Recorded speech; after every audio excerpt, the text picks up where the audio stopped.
Um improvável diálogo entre a fé e a razão.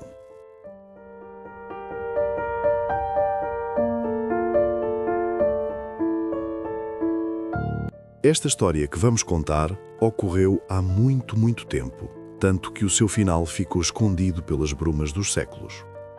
Deambulavam pelos caminhos do mundo a fé e a razão, num incessante, ininterrupto e constante movimento para chegarem a todos os recantos humanos. Passavam nos mais diversos locais habitados e demoravam-se ora aqui, ora ali, com variada intensidade de tempo. Como tinham de passar em imensos lugares, viajavam ligeiras, nunca a par ou ao lado uma de outra, antes uma após outra, primeiro uma, depois outra, e primeiro a outra e depois a primeira, não juntas, mas sempre perseguindo-se, ora uma, ora outra. Umas vezes estavam mais próximas entre si e outras, alongando-se os caminhos, ficavam muito distanciadas. Nunca se perdiam e até pareciam que competiam entre si. Quem chega primeiro? Quem prevalece mais tempo? Qual o caminho mais curto? Em alguns lugares, os que tinham menos habitantes, estas viajantes apareciam de vestes muito humildes e eram vistas com alguma ligeireza. Ainda conseguiam ser reconhecidas por aspectos simples e honestos, mas não se demoravam muito por aí. As suas fugazes imagens eram bastante para quem as via, e sabiam que isso era suficiente para o ânimo desses humanos, que continuavam no seu labor pela sobrevivência. Mesmo para essas atividades materiais de subsistência, sabiam que eles as necessitavam, pois para caçar ou colher ou pescar, para cuidar, tratar ou curar, tanto uma como outra estavam sempre a ser usadas. Sabiam que desde sempre habitavam no interior do ser humano, por mais singelo que fosse, aparecendo ora uma, ora outra, alternadamente. Para a sobrevivência no mundo, aí estava em ação a razão com toda a sua luz solar para ajudar-nos a esclarecer e resolver situações imediatas.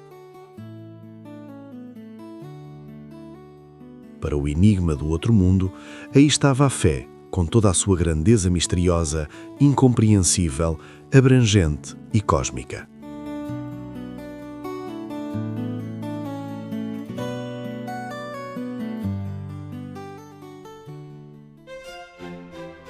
Nos lugares mais populosos, nos grandes centros onde a humanidade fervilhava em atividade, estas duas companheiras apareciam de modo bem diferente. As suas vestes eram esplendorosas, brilhavam intensamente para serem bem vistas e contempladas, e tinham tendência a demorarem mais tempo para que os seus efeitos perdurassem.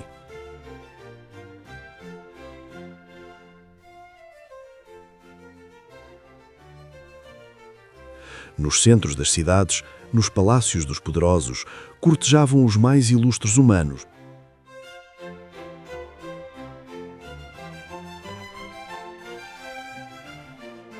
pois não bastava que estes ficassem apenas com uma sombra, com uma imagem pálida, mas com o máximo esplendor que cada um deles conseguisse contemplar. E assim se moviam pelos séculos, sempre vigorosas e brilhantes, estas duas damas animadoras da humanidade.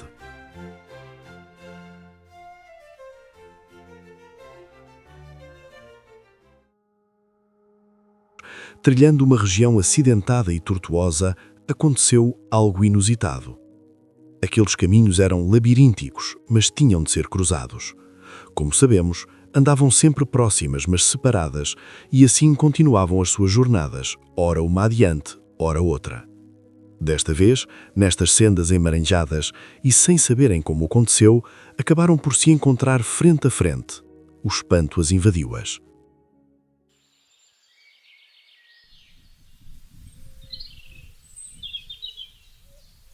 Que fazes aqui?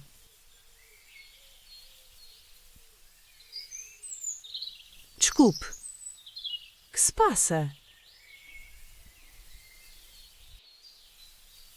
Amiga e irmã?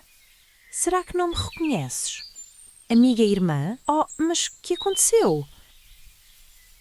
Nunca nos encontramos face a face e... Como isto ocorreu? Bom, quem costuma questionar sou eu. Mas seja bem-vindo ao meu campo. De facto, eu própria estou confusa com o que aconteceu e não encontro explicação. Ah, então bem-vindo ao meu terreno. Então, este encontro entre as duas faces da imaginação, que nunca outrora acontecera, pois cada uma estava sempre de um lado e a outra do outro, impossibilitando assim esse frente a frente, provocou um autêntico assombro cósmico e toda a natureza ficou paralisada. O vento não soprou, as plantas estagnaram o seu desenvolvimento, os animais imobilizaram-se. Aquele trilho era muito estreito e impossível de passarem em simultâneo. Nenhuma podia ceder a prioridade de passagem à outra, pois ambas são duas faces equivalentes. Nenhuma podia voltar as costas e inverter a marcha, o caminho é sempre adiante e acima. Neste ínfimo tempo infinito, algo teria de ocorrer.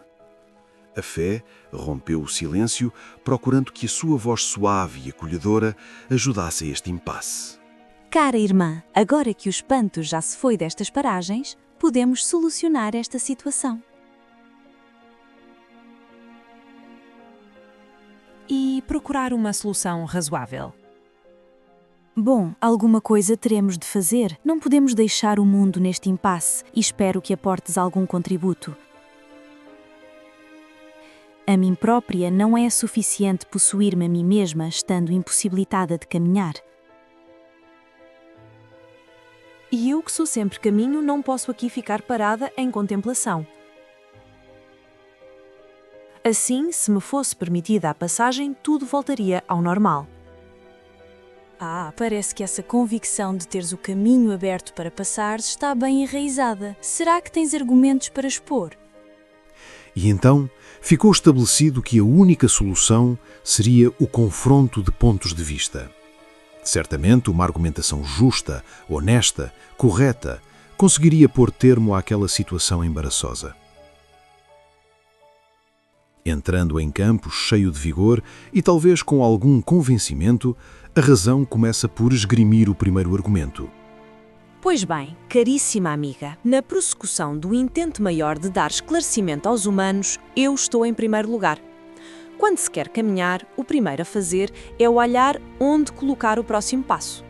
A realidade fora de nós terá de estar bem definida, desenhada, recortada, para que os meus pés possam ser colocados num local concreto e não correr o risco, por distração ou de apenas olhar para as estrelas, de cair inadvertidamente num buraco à minha frente. Espera aí um pouco. Se bem entendi, afirmas que o mais importante é essa visão clara do que está à nossa frente.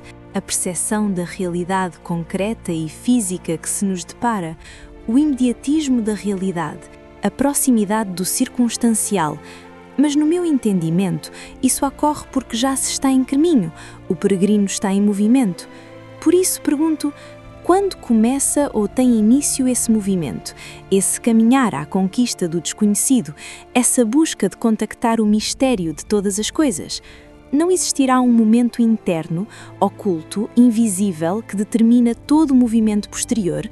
Essa decisão é tomada com a visão clara e objetiva de todos os pormenores que irão ocorrer na caminhada? Ou será um passo em direção ao desconhecido motivado por mim mesma, a fé?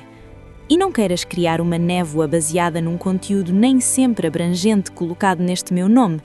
Bem sabes que os humanos são propensos à confusão e a ficarem limitados com significados menores dos termos que usam, especialmente os termos relacionados com objetos profundos e metafísicos, pois os termos de objetos físicos são menos propícios a estas névoas. Para dares um passo, terás de acreditar no que virá mesmo não o tendo conquistado. Acreditar é dar crédito àquilo que ainda não é teu, e só poderá ser teu se te decidires a dar esse primeiro passo.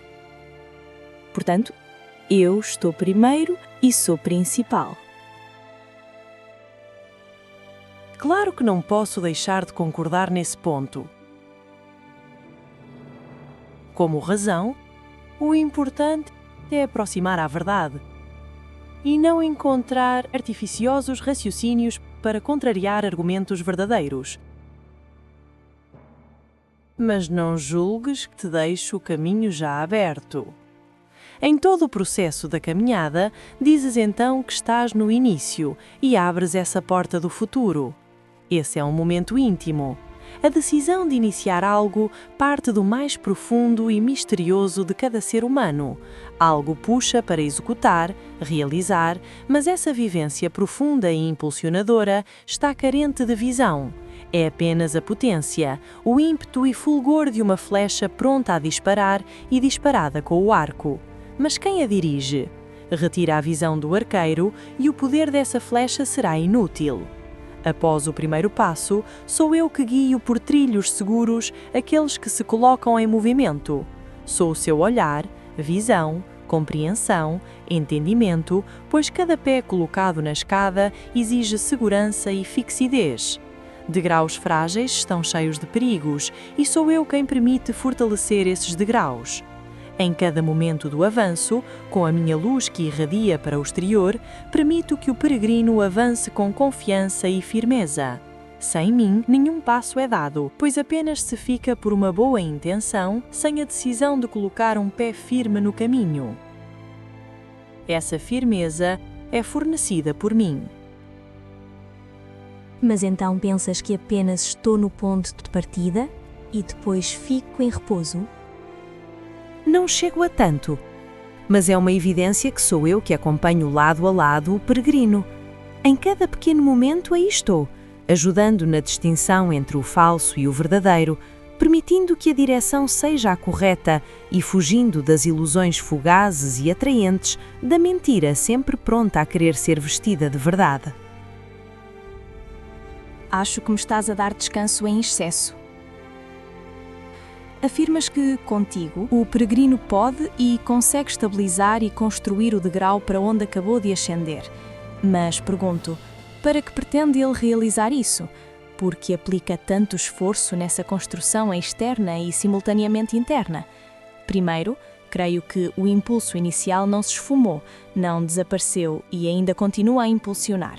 Segundo, a atração pelo desconhecido degrau superior não está também a desempenhar o seu papel de polo magnético? Essa atração pelo desconhecido, tu sabes que tem o meu nome? Por momentos, a razão ficou meditabunda. Será que vai manter a fé em si mesma? E continua com as suas reflexões. Assim é, de facto. Não posso opor-me por apenas querer contrariar e não posso fugir à verdade. Mas se a tua natureza profunda tem essa característica, creio que os efeitos que produzes na grande maioria dos humanos podem nem sempre ser úteis, ou melhor, podem ter efeitos secundários menos positivos. Tu estás, e muito bem, no impulso inicial para a grande peregrinação. Dás o tiro de partida do mais íntimo de cada humano. Essa primeira captação ou intuição de que a verdade existe é precisamente proporcionada por ti. Mas, infelizmente, a grande maioria aí fica, apenas com esse sentimento do verdadeiro. É um querer que nasce, mas em breve se torna apenas querer. A água fresca que desce da sempiterna nascente do alto da montanha corre inicialmente bem movimentada, mas em breve, sendo dirigida pelos humanos para canais cada vez mais estreitos, lentifica-se até se estagnar em rígidos moldes doutrinários. A fé não perdeu a oportunidade de intervir. Sigo o teu raciocínio, que me parece claro. Mas ainda não entendo bem a causa desses efeitos perniciosos com que os humanos se entretêm. Atribuis-me a mim o ato de criação de dogmas inamovíveis? Claro que não. Seria erro grosseiro proibido à razão. Falava dos efeitos secundários provocados por esse impacto fulminante que provocas. Esse impacto é tão intenso, tão profundo, tão pleno de verdade por quem o vive, que facilmente esse sujeito cai na ilusão de que já lá está, já chegou ao fim do caminho. Sei bem que se não provocasse esse impacto com tal intensidade, também nada aconteceria e o futuro humano seria bem mais trágico. Entendo-te, e bem, tenho visto os efeitos provocados nos humanos. Mas não a mim podem ser atribuídos os mares de dor e horrores nas lutas travadas por eles em meu nome. Mas voltemos ao nosso ponto. Há grande confusão e mistura entre o facto e o acto. A visão de um facto não pode ser considerada como o acto dessa visão. O ver um facto não implica a sua realização em acto. Explico-me. A percepção do verdadeiro, a visão do farol ao longe, a luz ao fundo do túnel, não implica que já se está na verdade, no farol ou se já saiu do túnel. Enorme distância há a percorrer para ser uma realização. Qualquer crença é útil para dar o sinal de partida, mas se não há caminho percorrido, é porque não se saiu desse ponto inicial. Pois bem, como percorrer esse caminho se não dando-me a mão? Como passar da potência ao acto, do possível ao necessário, do facto ao acto? Concordas que comigo caminham os humanos? Sabes muito bem que todo o caminho é feito de movimento e este só é possível devido ao desequilíbrio, pois se tudo estivesse equilibrado numa colossal balança, nada se moveria. Esse movimento para um lado e para o outro permitido pelo desequilíbrio é o que faço no meu processo de esclarecimento, de tornar claro.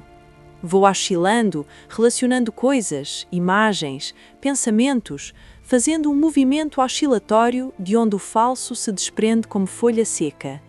Este excelso jogo que pratico é um belo exercício no caminho de ilusões, e estas são tantas que me obrigam a este constante oscilar entre o verdadeiro e o falso, a realidade e a ilusão, a verdade e a mentira. Sou o grande agente que possibilita a eliminação do erro. Tanta oscilação que até me pareces bipolar. É certo que necessitas dessa linha geométrica cuja única dimensão permite pôr em jogo dois pontos em oposição. A tua especialidade é relacionar. Sem a dualidade, que serias? Sem a verdade e a mentira, que serias? Vales também pela existência do falso e contra ele pretendes combater, o que é meritório, mas concede que estás metida na multiplicidade e delas tentas escapar. Pelo contrário, eu vivo imersa na unidade. Em mim, o monstro da dúvida nunca se aproxima e a plena vivência da certeza é alicerce que não abala. Pois bem, considero essa unidade como o estatismo de começo do caminho que ainda não se iniciou, e não como meta alcançada. Não consideras prejudicial que a imensa maioria humana te venere numa unicidade de começo e daí não saia? Que seria dos humanos se não me tivessem para saírem desse estatismo em que aparentam ser peregrinos, mas apenas vegetam numa imobilidade preguiçosa? Não tiro os méritos que dás ao contribuires com a possibilidade de chegarem a acreditar, dar crédito, abrir possibilidade a algo mais que apenas o mundo material e objetivo. Mas tens de reconhecer que esse impulso ou motivação inicial, de que falavas há pouco, pode ter o seu oposto num imobilismo atroz. Julgas por bem ficarem convencidos e unidos a uma ideia de verdade e com ela passarem toda a existência como se fosse algo que neles estivesse realizado? É o desequilíbrio do movimento que os vai impelir ao caminho dessa descoberta. Não te esqueças que estou no começo e no fim. Não me coloques apenas nessa posição. Esse fim, que também é banhado pela unidade, está impregnado com a minha seiva, pois, como todo o final é o início de algo, o mistério aí habitará, mas agora noutro grau de intensidade, mais consciente. Eu estou nas duas pontas, tu estás apenas no meio. Eu sou una em essência e dual na existência. Tu és dual em essência e uno na existência. Assim continuava o diálogo entre estas duas famosas interlocutoras nesse interregno do tempo. E nós, metidos no tempo ininterrupto, deixámos de conseguir acompanhar o frutífero diálogo e convidamos o leitor a julgar quem deve passar primeiro pelo estreito caminho.